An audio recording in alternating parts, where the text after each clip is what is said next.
Hey everyone, welcome to a live edition of What Do You Need to Know to Live in Costa Rica. I'm Patrick Jager, joined as always with my good friend and business partner and loud dog owner, Mr. Aaron Sorry. Bailey.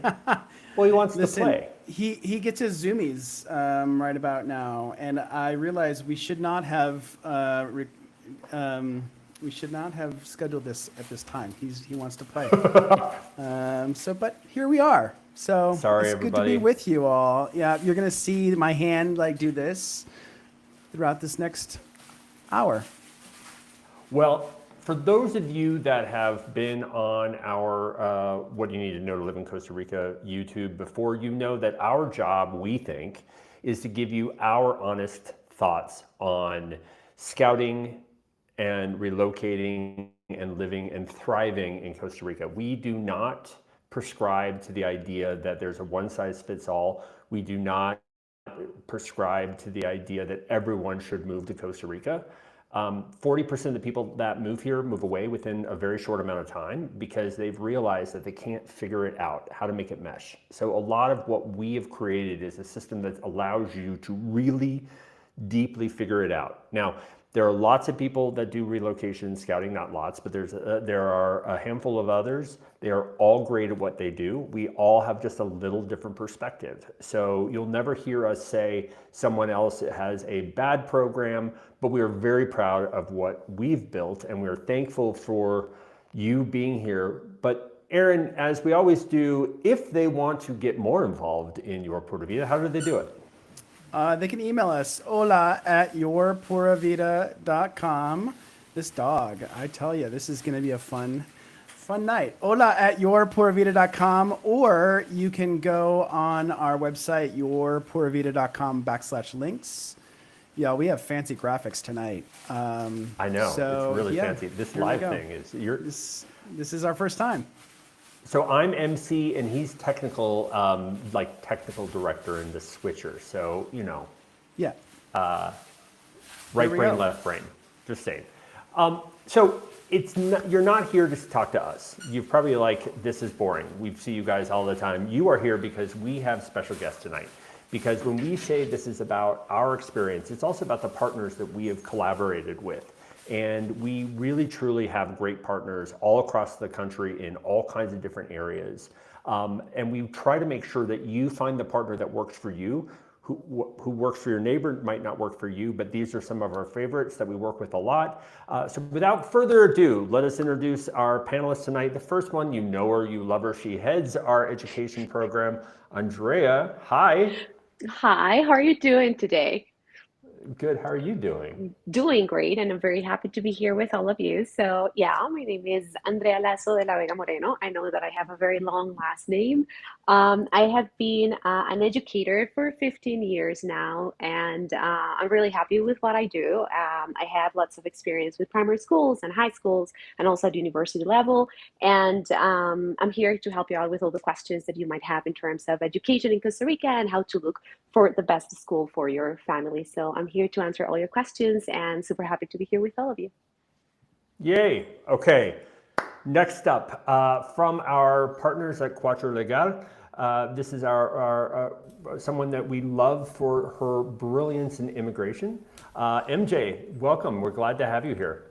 Hi, you guys. Thank you for having me. It's truly an honor to be here.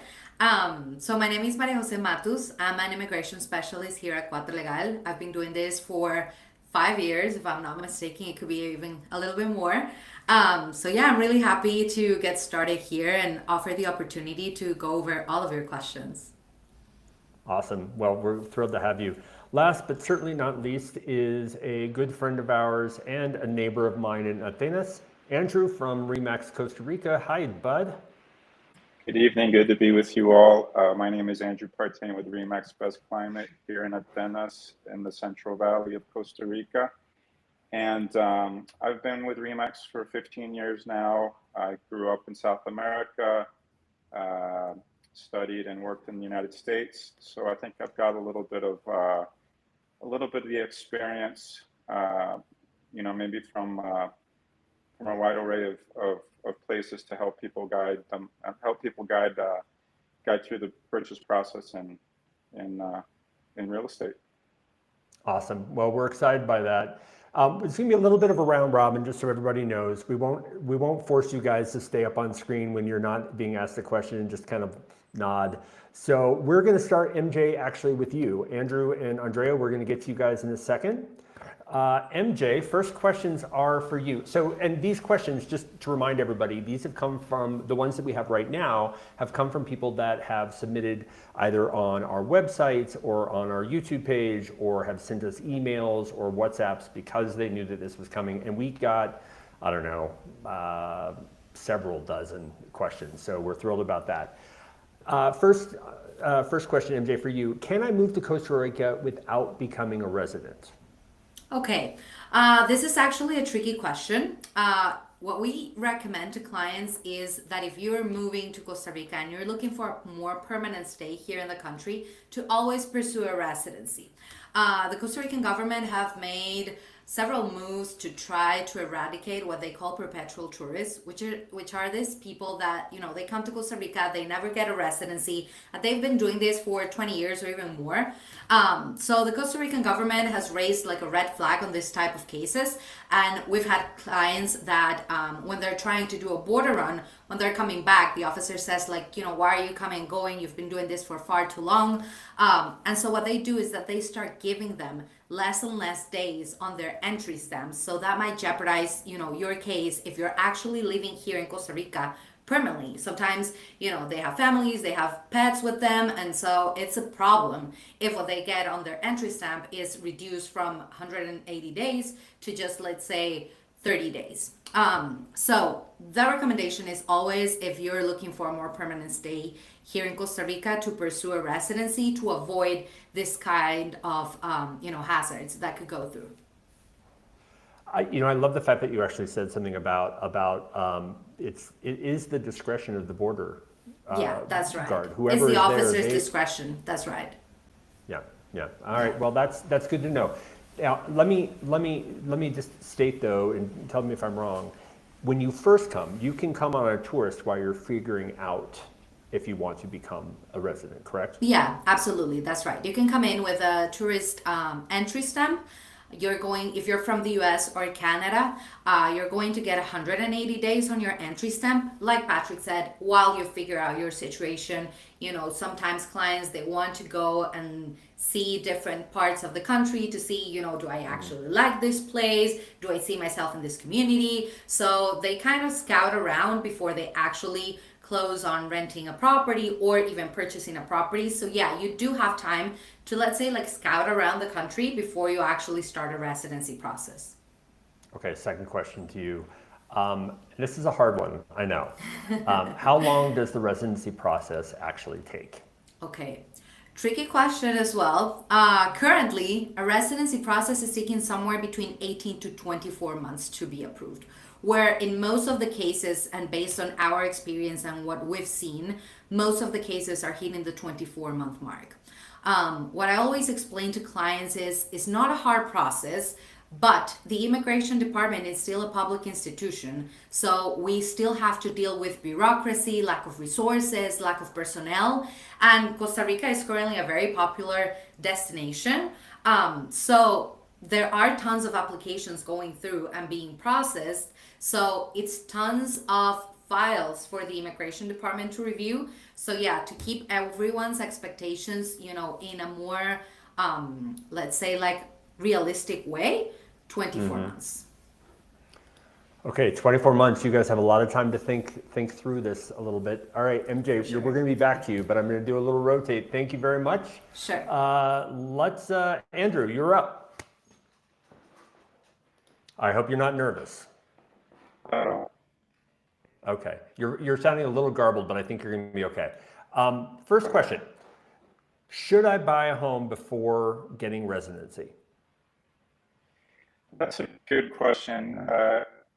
The short is yes. If you're going to go the investor-based visa, what they call the inversionista, that actually draws 200,000. So it's a lower threshold right now at 150. That has helped people with tighter budgets to have that shown into the inversionista status visa. the idea basically behind this, and this was during the whole COVID recovery era, and it was basically to help generate more employment for all the services, all the industries, all the vendors that will cater to that growing population of people that emigrate to Costa Rica. Now, owning is not the only prerequisite. With that, I will defer to my friends at Quattro with Maria Jose. There's also an exception with that maritime purchases, which is what they call concessions, which is some beach-based purchases.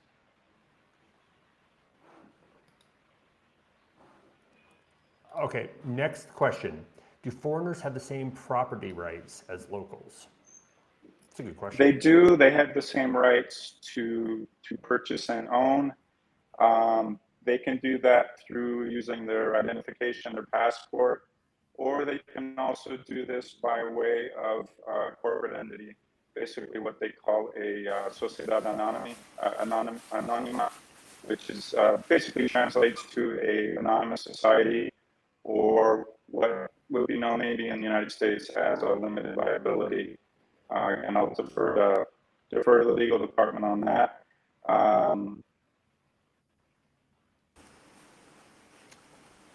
You froze a little bit for us. For those that do not live in Costa Rica, we have our Wi-Fi we have a very strong internet system, but certain times of the day it can come and go. Andrew, we're going to get back to you with more questions. Thank you very much. Andrea, you are up. By the way, for those of you that have worked with Andrea, one of the things we really pride ourselves on is, again, just like we talk about with scouting and relocation, Andrea's job is to really identify the thing that makes your kids tick and make you tick and figure out what that means for a school. But there aren't a ton of, if you are an international coming to Costa Rica, your choices are somewhat limited, right? Like you're not going to necessarily put your kids in just the local, Aceri public school, right? Mm-hmm. So what are the options that people have for the types of schools that might work best for them? Great. That's a great question. And I would say that through this process, that will be like the first step to sit down and analyze kind of a little bit of the family's background, what they're looking for, some of their needs and their wants, and try to kind of analyze the options that we have. Just to summarize them a little bit, we can go and then take a look at bilingual schools in which the main characteristic will be that kind of 50% of the subjects are taught in Spanish and the other 50% in English. Then we will have to analyze if your kids will have some sort of background in Spanish. If that's the case, great. If that's not the case, we still have lots of options too in that sense, because for many of these bilingual schools, they have special programs with great professionals designed to help your kids learn Spanish at their own pace. So they are not kind of forced into that, because we know that it's a process that has to flow, right? And the emotional connection is very important in this. So bilingual schools will be one way. And we also have this other group of schools that are more international schools, in which most of the subjects will be taught in English, and your kids can also learn Spanish. So it's a little bit of analyzing kind of that part. I would also consider, for example, calendars, because we have national and international calendars. So that also depends on, for example, when you're planning to move to the country. And in that sense, also schools offer lots of options. Like if your kids, for example, you can be like guest students for a couple of months, and then you can start the new year. So we find solutions. We find solutions for every case. And also in terms of international accreditations, right? That's another important aspect to take into consideration, because here you get certifications from the Ministry of Public Education, like in almost every school. And then you can pursue other accreditations if in the future you're planning to move to another country and continue your studies. So yes, it's something that can be definitely analyzed. Andrea, I spoke with a family today who wants to homeschool. Is that legal? Here in the country, it isn't. It isn't homeschooling. It's not part of the school system because here education is kind of a duty and also a right. So kids must be enrolled in some sort of form of education. So far in terms of the public ministry, so no, it's not seen as something that is kind of backed up by the country. But definitely, if it's a possibility, if you're already enrolled in some sort of program outside the country, so you can definitely continue with that inside the country, no problem. But if you're looking like for a specific homeschooling options or hybrid options, maybe here in the country, that will be a little bit more difficult to find. Yep. One that we get a lot, because there's a lot of pushback because a lot of people are coming from a public school system where they live, and they're like, well, private schools are too expensive. Like, I don't want to do a private school. So I guess the question I would ask, and I know it's broader than it sounds, but because most of the people that are international are going to end up at an international school, which are private schools, are they worth it? Yeah, definitely. I would say yes. Just with, for example, the topic of language, like in public education, knowing Spanish will be a must. There will not be like any like a specific additional program that can help you out with that. Like either you got it or you don't. So definitely in these international schools and also these bilingual schools, because I have helped also a lot of families, and the best profile for them was the bilingual school. So they also work in, we have like lots of options there. So I would definitely say that they are worth it, not only in terms of the quality of education that you get. So don't get discouraged, because I know that sometimes we might think about, oh, Costa Rica, but maybe the educational level is not that great. But in these type of schools, it is like you can have even get, for example, the US diploma, like if you were in the United States. So lots of the schools here and high schools already have partnerships with other institutions in the US, for example, or international certifications that are kind of accepted in lots of universities, not only in the US, but around the world. So if your concern might be quality, I would say that shouldn't be a concern because you're covered here. So yeah, I think they're worth it, not only in terms of the quality of education that you can get, but also the professionals that you get in this process, and also the support, because sometimes we know that we can have kids that need some sort of additional support for some time, so you can also get that. And also you get a sense and you get involved in these really nice communities. So you also kind of develop this sense of belonging while you get to know Costa Rican culture and be part of it. So definitely I would say it's worth it.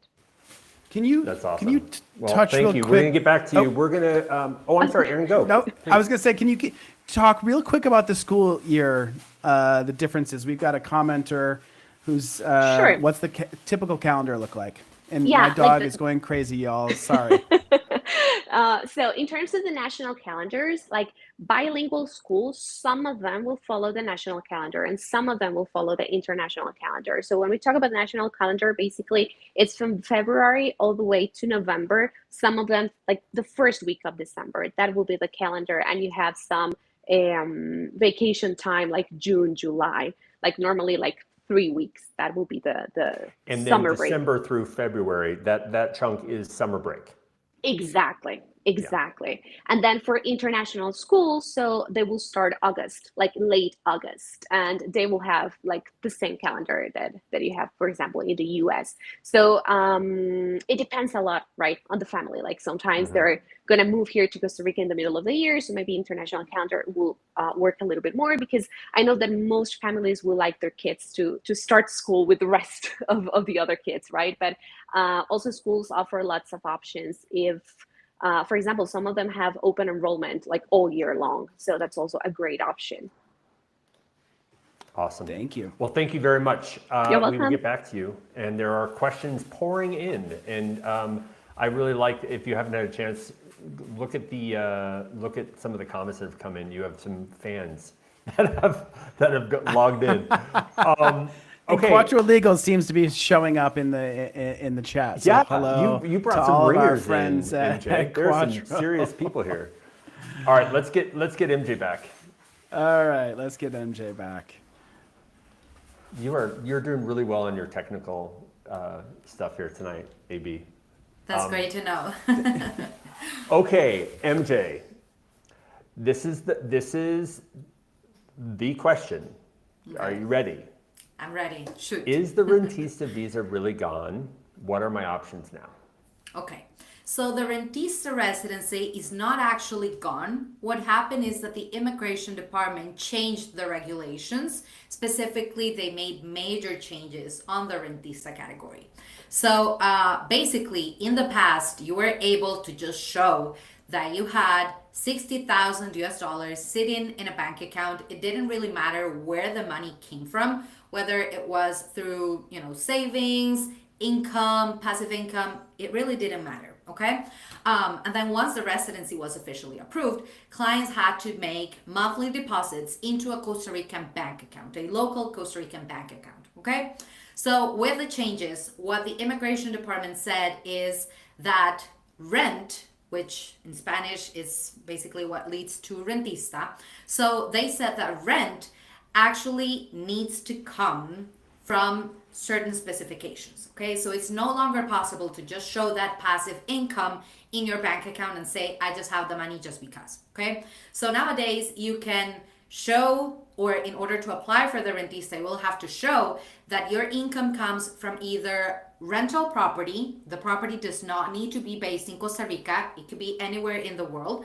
But basically, you need to show that you perceived rent income through your rental property or through dividends in a corporation. Again, the corporation can be located anywhere in the world. It does not have to be necessarily in Costa Rica, but there has to be proof of where the money is actually coming from now. So those are the main changes. It has naturally affected multiple clients because not everyone has a rental property or perceives dividends from a corporation. So let's say that nowadays, in order to apply as a rentista, it's a little bit harder to meet the requirement, but it's not impossible, okay? So rentista is still an active category. It's still a possibility. It's just that the requirements have changed. And on top of that, correct me if I'm wrong, but those that maybe had their first 2 years of rentista, when they went to go reapply for it for the second round, they no longer qualified because the rules had changed and now they were left trying to figure out what to do. Okay, so technically when a client applied for a rentista and they were approved, let's say with the old requirements, technically for the renewal process, they shouldn't have any issue as they do not have to meet the requirement. This is basically applying for new clients coming in, as if, we close on a client tomorrow and he wants to be a rentista. By the time that we do the renewal, which will be in 2 years after we get the approval, he will still have to show proof of either receiving the money from the rental property or from the dividends in the corporation. But I've heard just through people I know that they were not able to get their rentista renewed. Yeah, actually right now I do have a client, tons of love to Donna, she's having a really hard time with this, but yeah, she was approved 2 years prior to all of this, and she's having issues with the renewal of her Dimex card, which it shouldn't be an issue. However, what I always explain is that most of the time, the officers working at the immigration department, they don't go to law school. So it's really hard for them to try to understand the regulations and the law that they have to apply. So usually that's what generates, delays and issues. So it shouldn't be a problem. Like I said, we've had clients that they've renewed as rentistas. We do a letter from a CPA and it goes out smoothly. But yeah, there are several cases that are having trouble for sure when doing the renewal. Like I said, it shouldn't be an issue, but unfortunately it is. So we're working really hard. We are actually going to go into the immigration department and say, what's going on? This is not a rentista recently approved. You should be able to process the renewal because we are complying with all of the requirements. And they're also specified on their approval notices. So it's not like they have to make up new requirements. It's stipulated within the approval notice. So we'll see how that goes. But it's really unfortunate that there are some clients, I cannot say all of them, but there are certainly a couple of clients having issues when it comes to the renewal process. Okay, great. Thank you. Aaron, what's next? Sorry, Patrick. I'm monitoring everything. So Oh, okay, I'll ask this one I that I got have it. in front of me I'll then. go ahead. Unless you're ready. Thank you. Nope, Okay. go for it. Okay, rentista, the other two being pensionado and investor. So what is the difference now that we kind of know where rentista is? Walk us through the other options. Okay, so there are multiple other categories. Certainly, rentista, investor, and pensionado are the most popular ones. So, in order to apply for pensionado or retiree, what the client needs to show is that they have a pension of at least 1,000 US dollars a month. Okay, the pension could come from Social Security, public institution, or through a private institution as well. So that's the requirement for retired. And then for investor, it has become really, really popular nowadays. With investors, you actually have two ways to apply. Those are the most common options that clients have. First off is if you buy a property here in Costa Rica, what we need to make sure is that the property has a registered value at the municipality of at least 150,000 US dollars. Okay, clients tend to get this a little bit mixed up because they think that purchase price is what will determine if they meet the requirement for the investment or not. It's actually the value that the property has listed at the municipality.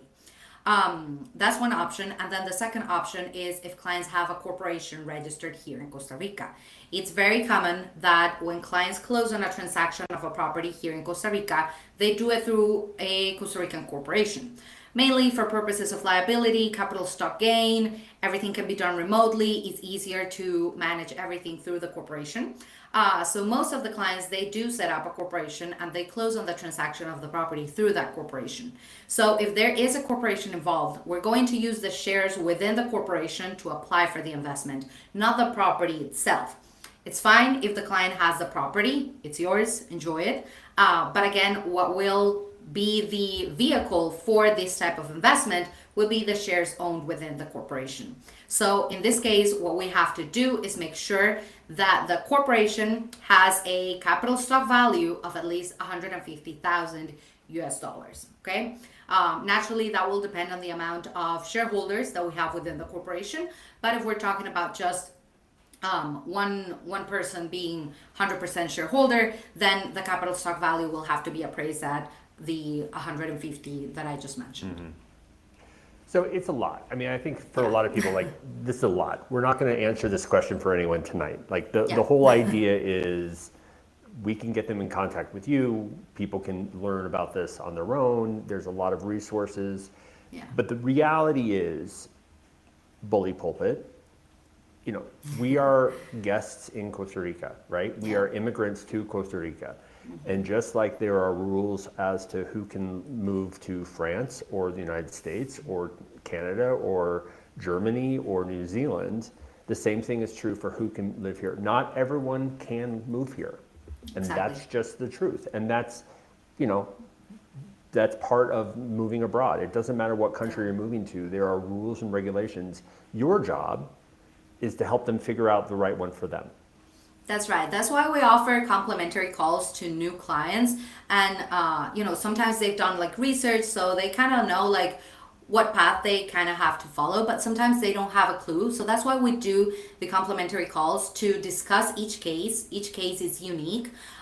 So we can guide them and point them into the right direction as to, you know, what works better for you and what works better for someone else. So it's not like it's always going to be the same for everyone. Like I said, each case is unique. So it's important to go over each case, each family, each applicant to see what will work best for them in the long run. Mm-hmm.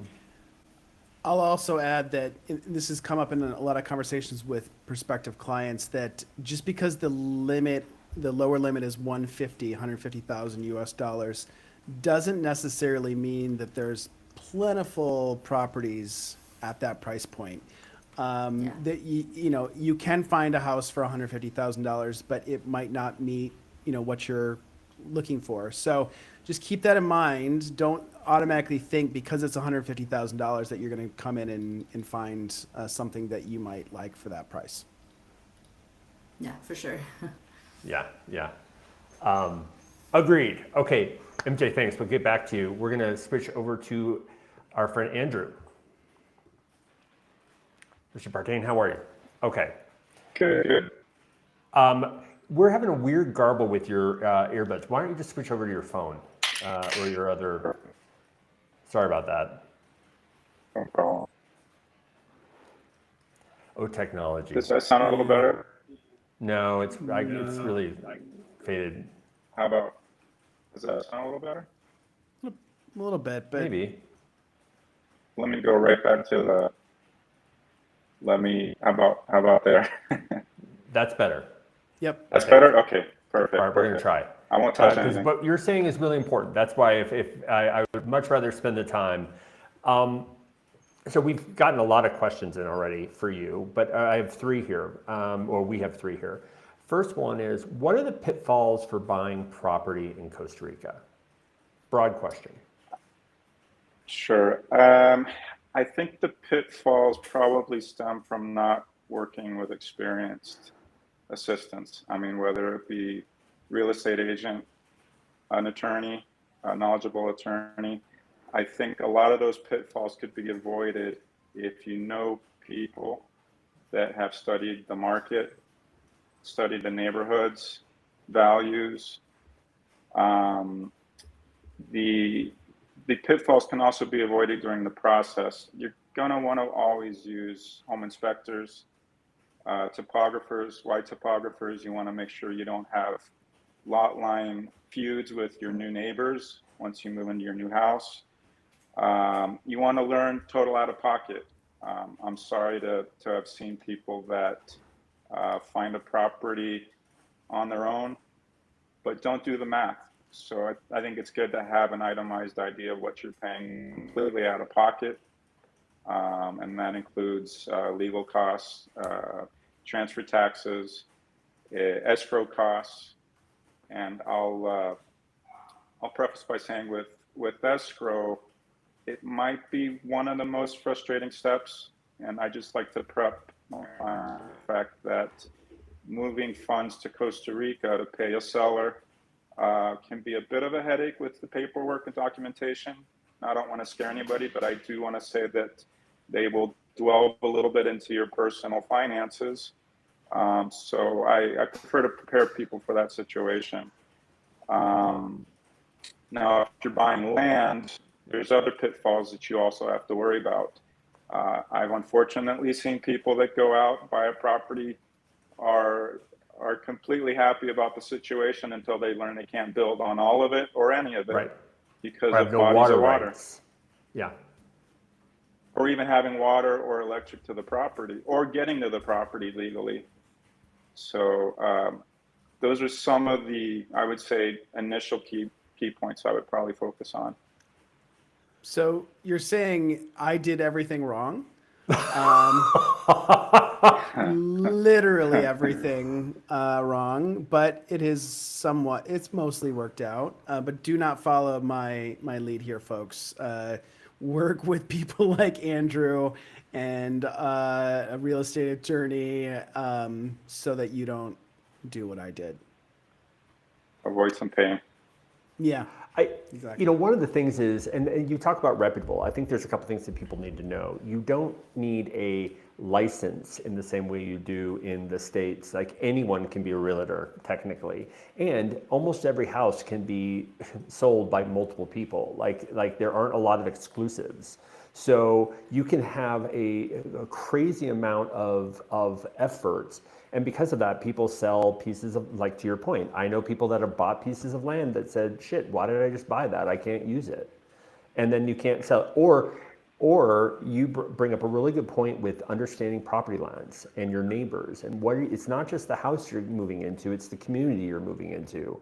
Are you buying a piece of someone's farm and there are other people on the farm that aren't happy that the farm was sold? right? I mean, like you have stories, like I've heard some of your stories.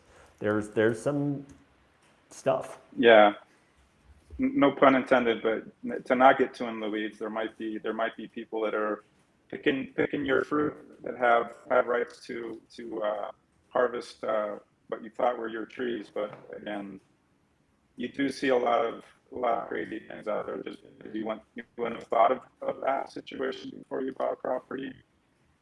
So there's a lot of factors you need to think about other than, wow, this has got great use. Where do I sign? Yeah, agreed. Hey, Andrew, Go. in terms of, maybe we switch over to renting.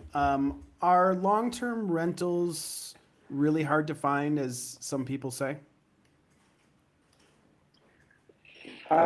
Like with a lot of things in life, I think it has to do with time sometimes. We're coming into what our traditional high season is the winter months up north. So starting in December and pretty much all the way through April, it does get to be tighter because you do have people just kind of escaping the colder weather, puts more pressure on the so-called long term, maybe being 6 months to a year. Also with time in a situation that you may not be able to check off all of your boxes. But I would say if you do use your Pura Vida, you may have a larger pool of resource to be able to pull from than just the real estate agent. Thanks for the plug, man. That's great. Hey, anytime. Throw that in there. We do work with our real estate partners, and we know how to find rentals. We've gotten pretty good at that. So sometimes it might mean working with Andrew and his team, and other times it might mean we'll help you to pick out the pocket listing on a WhatsApp group that we're on, or there's an art and a science to finding rentals in Costa Rica, and I think we've gotten pretty good at it. So. And I think there's, you guys know how to look under every stone. Exactly. And I think there's something tied to that, which is being realistic. One of the things we talk to our clients about a lot when it comes to buying and renting is, Aaron said you can get something for 150, but you're not going to be happy there.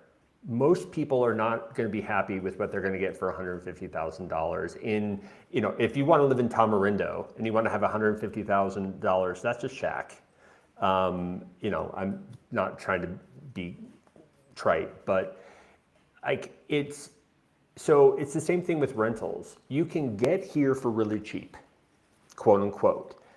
Are you going to feel comfortable living here long term? Is it going to fulfill that thing in you that allows you to be part and parcel of this? So one of the things I think is really important, Andrew, if they work with you or anyone else that we work with or any realtor anywhere or works with us, is you have to be realistic about what you're looking for. Just because you think you should be able to find a house with four bedrooms and a pool and an acre with a view and for $250,000, just because you think that that's not reality. Like what's your advice for people that come here and like kind of have this fantasy of, oh, I'm going to a really cheap country and I'm going to be able to get something for really cheap? I don't want to sugarcoat it. Hey, hold on, you're really garbled right now. Can you switch over to your phone?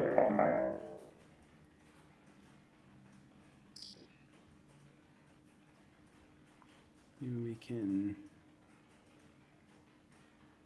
Sorry, everyone, live. Yeah, live.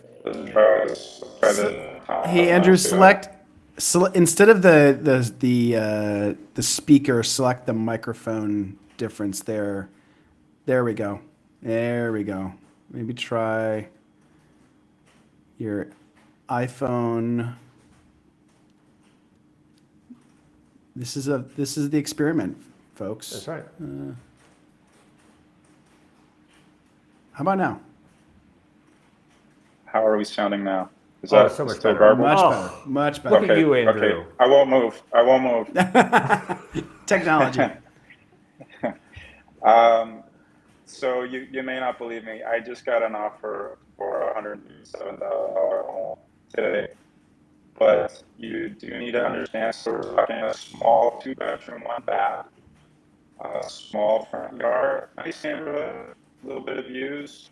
So I'm not saying it's not possible, but I like to compare it to what you can get in a market that I know, which is Florida.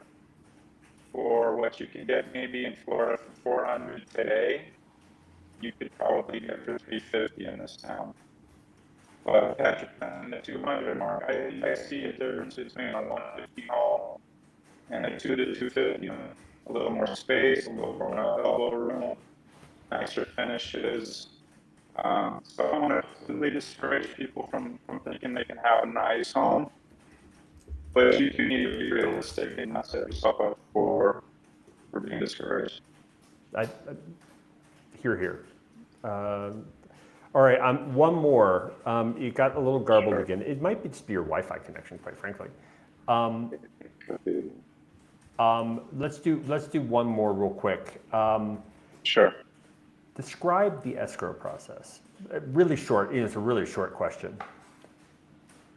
So I'll preface by saying that I will help you out with this because hopefully you can hear me all right.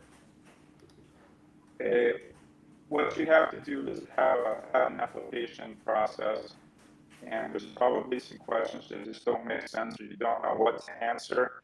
So I will hold somebody's hand through the entire process. I'll help out with the intro after signing a purchase agreement.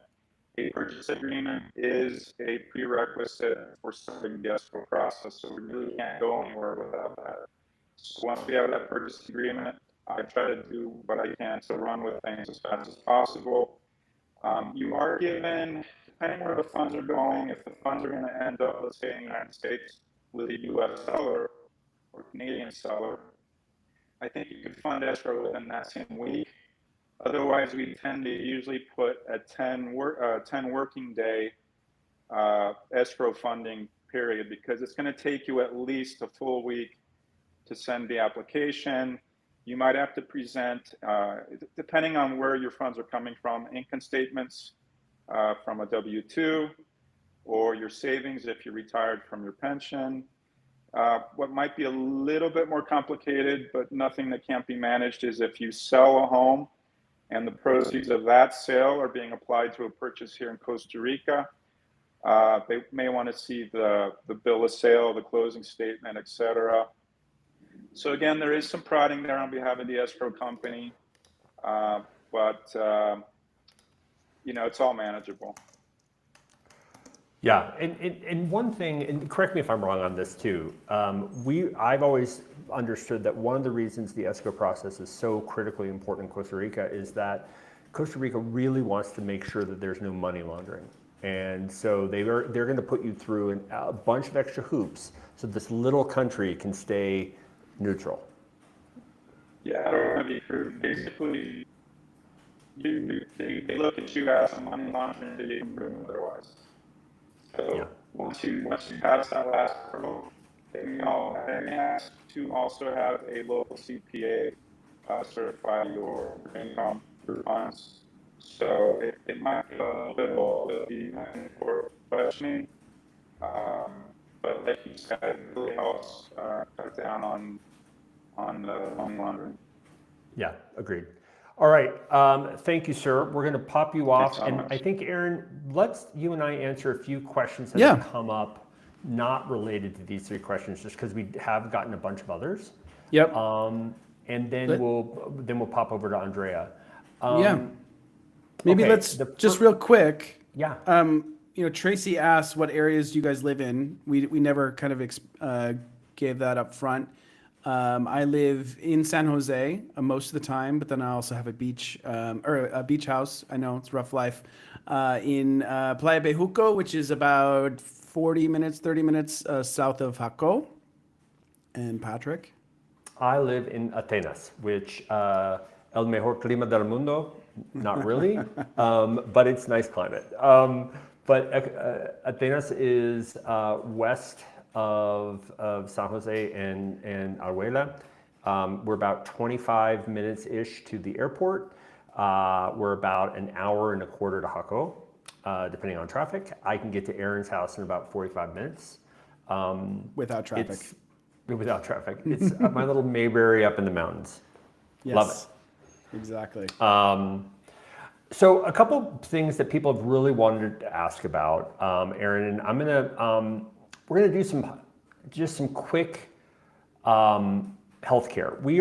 The next one of these we do, we'll have a healthcare specialist on, but one of the questions we've gotten more than once as we're looking to do this is related to CAHA. And the question is, do I have to get CAHA? Yeah, the answer is if you're going to be a resident, a temporary or permanent resident, you have to contribute to CAHA, and it's worth it. It's really very reasonable compared to the peace of mind of having access to an incredible public healthcare system.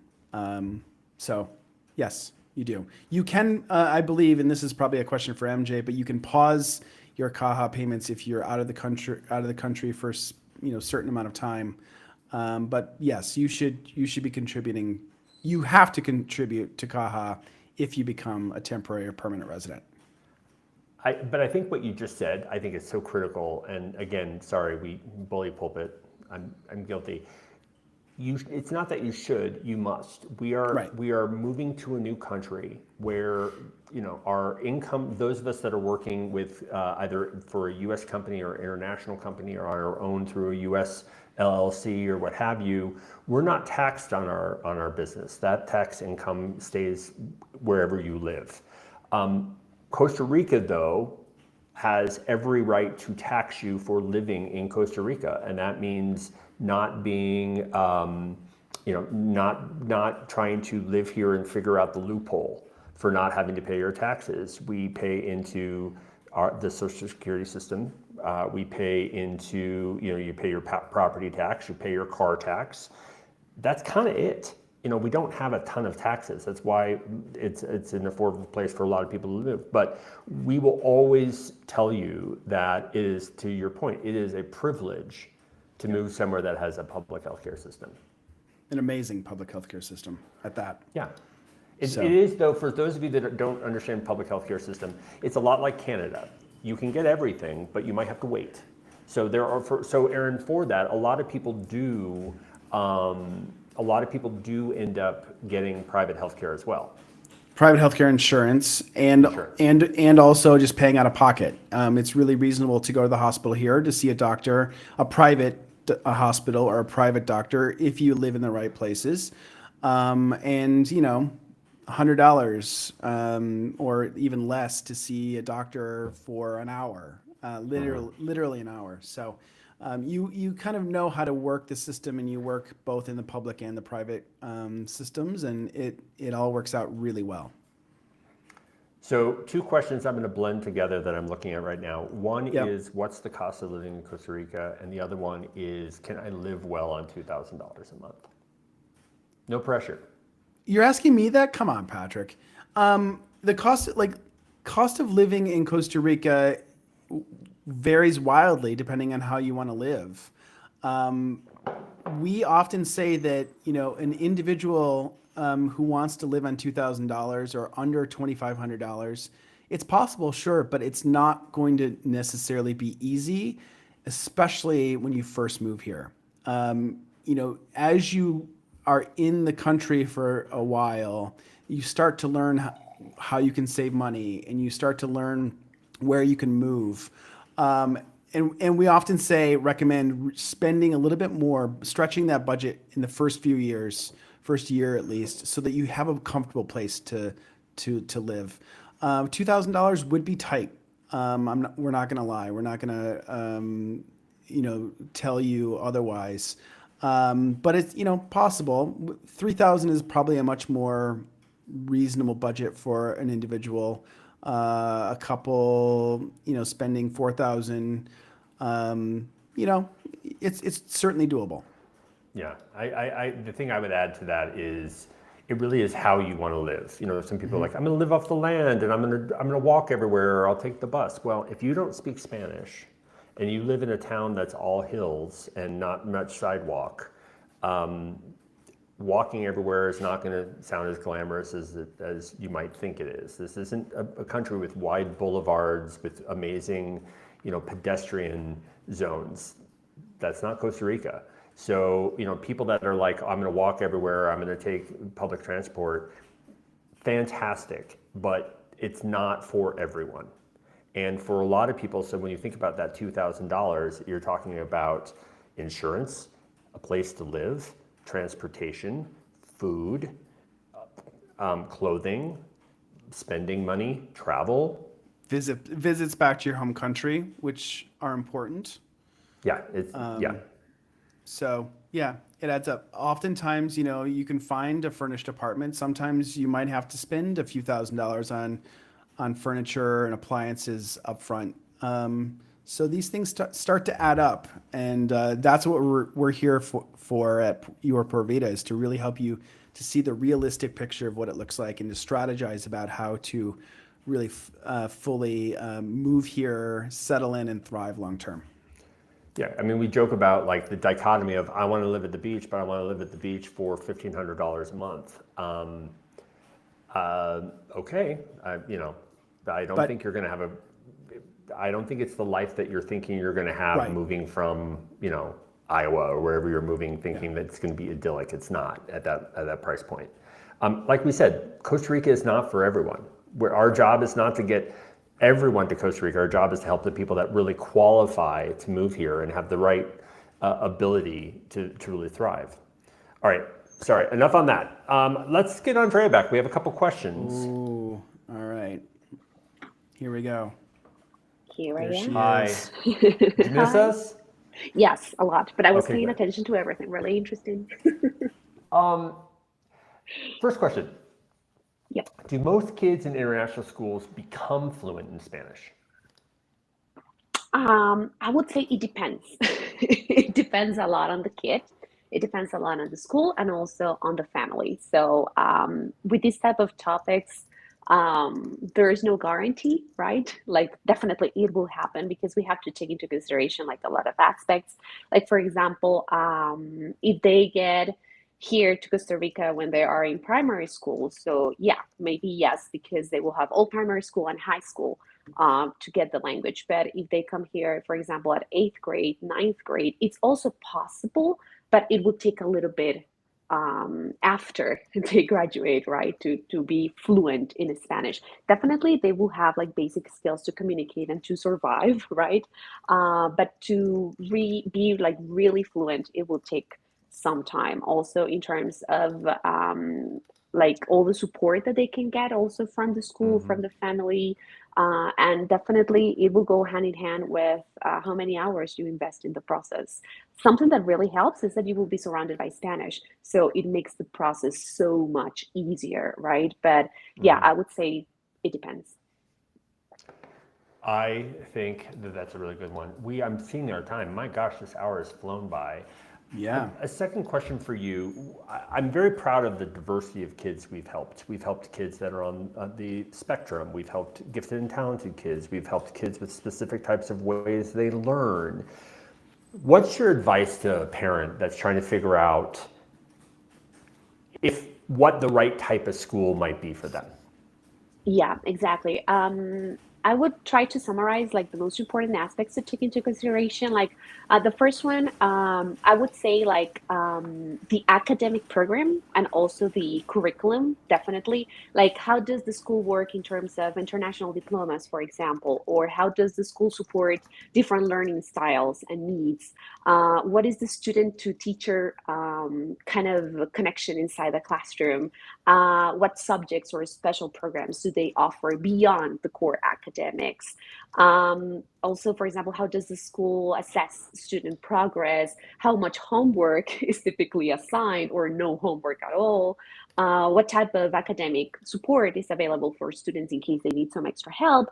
Do families have to pay for some sort of additional fee, or is it already included in what they pay for? Also, nowadays, like how do they incorporate technology into learning? And also specifically in terms of Spanish, like how are they kind of supported when they start these process, or if these kind of support has an additional cost. Then I would say also the teaching approach that they have, and also the school culture, like what's the educational philosophy and values of the school? How do they handle, for example, discipline or behavioral issues? How does the school foster creativity or critical thinking or the arts? And how do they encourage students to be independent learners, right? Then I would say like a third group would be for me like social and emotional well-being, like what programs are in place to support students' emotional and mental well-being. How do they handle, for example, conflict resolution? How are new students helped to integrate themselves into the school community? Sometimes in some schools, they either have like new students will be assigned a mentor to help them during the first year, which I think is great. What resources do they have available for students that might be struggling a little bit in terms of social aspects, for example? Do they have counselors or psychologists, for example, if they are needed? Then I would say for some families, for example, extracurricular activities are super, super important. Like, so in that sense, like what facilities does the school have? Like Right. labs, libraries, sport fields, art studios, for example, sports, clubs, arts, community service. How do they also kind of encourage community involvement or volunteering? Some schools have great programs for this. Are there more like school organized trips or school exchanges or international programs? And then the other group, I would say like parent school communication and involvement, because some families really like to be part of the school. So, for example, how do schools communicate with parents? If they have like these, for example, parent teacher meetings, how frequently do they have them? Are they mandatory or not?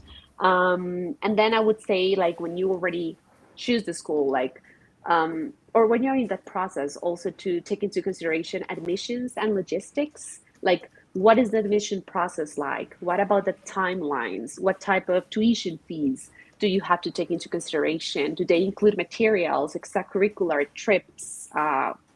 Like to have that kind of clear and in mind, to keep that in mind. Do they have some sort of transportation service, for example, or is something that you will have to handle on your own? The schedule, for example, they start classes at 7, 7:30, 8, and also after school care programs for some families that might need that. So yeah, I can talk about this for hours, but those are like the ones This that I is can why we think love of. you. We love See you. why we have Andrea on the team. She's very Thank you. comprehensive. We love her. And I you. will, this is a shameless plug, but we are the only ones that do this. This is one of the things that we do because as a parent myself, and Aaron's a godparent, so he thinks about this just as much as we do.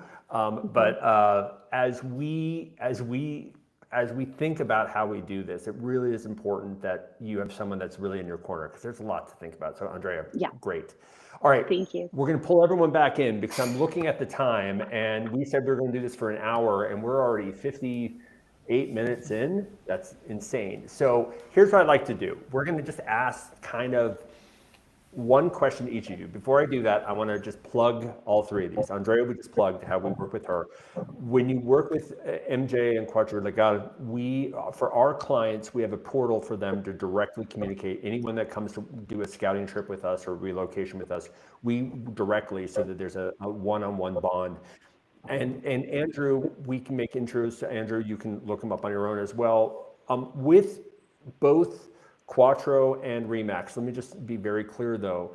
We have said with our clients since day one that our job isn't to push who we like on you, but to have you find the people that you feel most comfortable with. But for so many people, when they first come, they need to have that first point, someone to go like, hey, the YPV guys suggested I just so you can ask the questions. That's kind of why we have these two here. We have many people that we work with around the country. We have an Andrew in every part of the country. We have, Quattro is all throughout the country. So our job is to have you guys meet the best of the best, and these are three of the best. And with that, okay, MJ, I'm gonna put you on the spot. Someone new, coming into Costa Rica. I'm gonna move here, it's gonna be easy, it's gonna be great. What's that reality check that you want people to remember when they're thinking of moving here that will help them go from I'm going to live here to I'm going to thrive here? Okay, well, first off, like I initially said, it's really important that if someone wants to come to Costa Rica in a more permanent way, it's very important to have a very good team behind you. Dealing with public institutions, understanding a different language, understanding different laws can be really stressful. And it's not the idea that when you're taking on this huge adventure that you have a bad taste out of it and that you end up saying like, no, this is just too much for me, I'm overwhelmed, I'm just going to drop it off, I'm going back because I cannot handle this. So I would say that having a really good team behind you, such as Andrew, Andrea, not to brag, but Cuatro Legal as well, that can guide you and point you into the right direction, it's crucial. Because I know for sure that we're all, sometimes clients, they want to hear what they want to hear, and some people, they are more than eager to just say what the client wants to hear to close on the transaction or sell the product.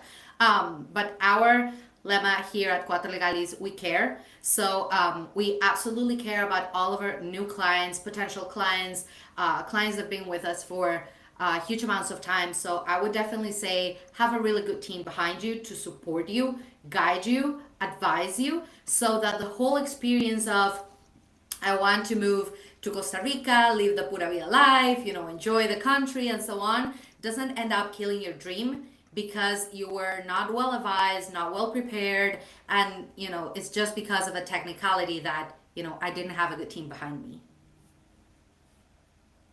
Mic drop. Boom. That was great. All right, Andrew, you're on the spot, my friends. Same kind of thing for you. There are a lot of people that come with expectations of what they're going to see, and they come with a lot of kind of the baggage of wherever they live. And they're coming to a brand new country that has a different set of standards, a different set of mores, a different set of neighbors. What is your advice for people as they start the process of figuring out where to live, how to live? Oh, shoot, we can't hear. You're muted. I was about to say, hopefully the audio gremlin's not back, but hopefully you can hear me now. Now that I can speak. I would say the biggest point of advice that I could give is don't go against the grain.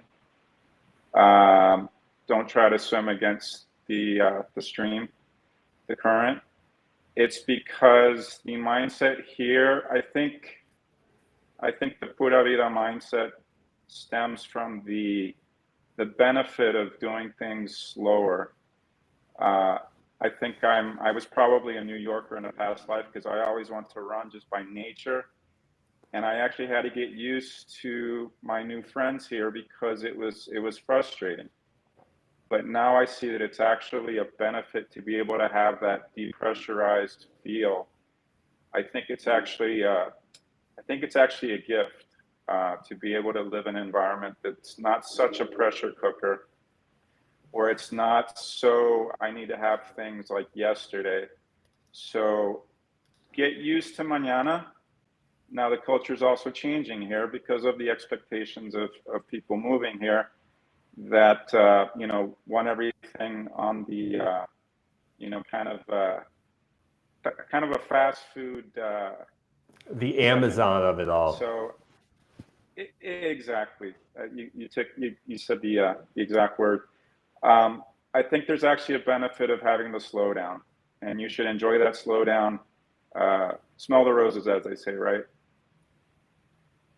Amen. I love it. Okay, Andrea, last one to you. What, like, how will a family know if they've found the right home for their kids? What's the goal? That's a very interesting question because I would say you just feel it. That has been like my experience with families. Like I always help them like to through the process, and we can have like virtual calls and then also like inside visits, and they just know. You just know like when everything is kind of right. The kind of information you receive, how you're treated, how the school also will treat your kids. So you basically, I would say, you feel it as you can quickly say like, okay, this is not the place for us. Maybe the atmosphere or the information they got, or how for example the administrators answered your questions, and then immediately, and it has been like my experience with all families, that they tell me like 100% sure that this will be the school. So I would say that the most important part is for you to have options to analyze, and precisely that's part of what I will be doing for you, like already giving you a list of pre-selected schools based on your profile and what you want, so you are not overwhelmed by all the options that we can have. So you just have, like, for example, 5 6 options to analyze, and we can focus on that.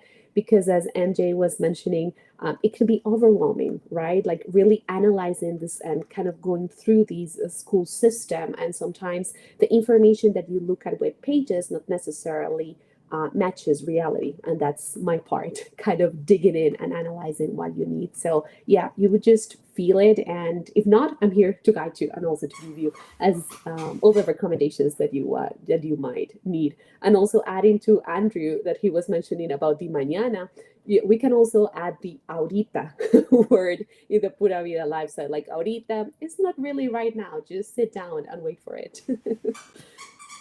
Takes a while to learn that. Yeah. Yeah. Oh, this has been so much fun, Patrick. And thank you to MJ and Andrea and Andrew. This is so much fun. We are really grateful for your partnership and your collaboration, and joining us tonight. Thank you for everyone in the chat. Sorry we didn't get to everyone. It's a little overwhelming, the number of, just see the chat scroll go. And we learned a lot. We will definitely do this again next time. I probably will not do this again with the dog in the background because oh my goodness, if you only knew. But thank you to everyone for joining us who's watching this. We will do this again for sure. Maybe with the same guests, maybe with new guests. We'll see. But Patrick, I think that about wraps it up for tonight. All right, well, you guys, thank you so much again. And until next time, as we always say, pura vida. Pura vida. All right. Thanks all.